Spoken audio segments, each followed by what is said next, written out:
16 August 2026 royal medico pharmacy, Babanpur link road মোড়, পলতা, উত্তর 24 পরগনা থেকে চ্যানেল আনন্দের একটি প্রতিবেদন। বিনামূল্যে চক্ষু পরীক্ষা, চশমা প্রদান ও স্বাস্থ্য পরীক্ষার শিবিরের আয়োজন করা হলো।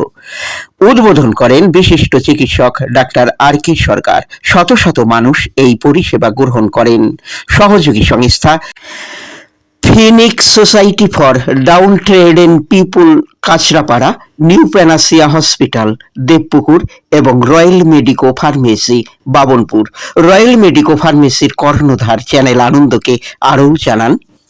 নমস্কার, আমাদের এই Phoenix society for downtrodden পিপুলের সহযোগিতা এবং নিউ প্যানাসিয়া হসপিটাল দেবপুকুরের সহযোগিতা, রয়্যাল মেডিকো ফার্মেসির উদ্যোগে আমরা এই স্বাস্থ্য শিবির বিনামূল্যে, সম্পূর্ণ বিনামূল্যে এবং চশমা প্রদান, চক্ষু পরীক্ষাগুলো আমরা ফার্মেসি চালাতে গিয়ে বা তার আগেও আমি সামাজিক কাজের মধ্যে থেকে জানতে পেরেছি যেটা বহু গরিব মানুষ আছে প্রত্যন্ত অঞ্চলের, আমাদের এই অঞ্চলে কয়রাপুর, মুদ্রাহরি, পড়া এইসব জায়গায় মানুষ চিকিৎসা তারা পায় না, তাদের চিকিৎসা পয়সা হয়ে যায়।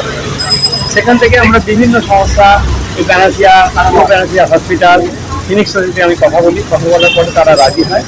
এই উদ্যোগে তারা সাড়া দিয়েছে এবং আমার সঙ্গে এসে আমাদের আজকে দোকানের সামনে এই 3 রাস্তার মোড়ে এখানে একটা এই স্বাস্থ্য শিবির অনুষ্ঠিত হচ্ছে। লোকের এখনো পর্যন্ত জানি না কতজন লোক ভিড় হয়েছে এখানে, যারা স্বাস্থ্য পরীক্ষা করাচ্ছে, চক্ষু পরীক্ষা করাচ্ছে।